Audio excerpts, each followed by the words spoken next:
All right, we are now going to take a look at factories, and this covers two design patterns at the same time. This covers the factory method pattern as well as the abstract factory. Now, the factory method is something that's very common, and the abstract factory is something that is relatively rare, shall we say. So what is the motivation behind using factories in the first place? Well, it's just like with the builder. Object creation logic sometimes becomes too convoluted, and the constructor is not really a great way to describe how to construct an object. There are lots of limitations. Like one limitation, for example, is that the name of the constructor has to match the name of the containing type. So you cannot communicate additional information about how the object is constructed or what the arguments are in the constructor name. In addition, you have this limitation that because all of the constructors are named the same, you cannot overload the constructor with the same sets of arguments. You cannot have a constructor taking x and y and another constructor taking rho and theta of the same type. That's simply not allowed.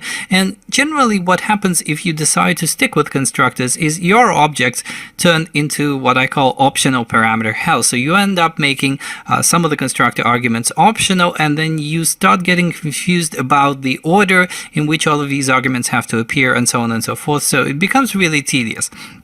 So essentially what happens with the factories is we look at object creation, and by that we're talking about wholesale object creation and not piecewise creation like in the builder. So in the case of a builder, you're building up an object piece by piece. In the factory, or the typical implementation of factories, you are still creating an object in one invocation, but the act of creating an object is outsourced from the actual object to something else, and that can be a separate function, a separate static function, for example, and that is the factory method that we looked at.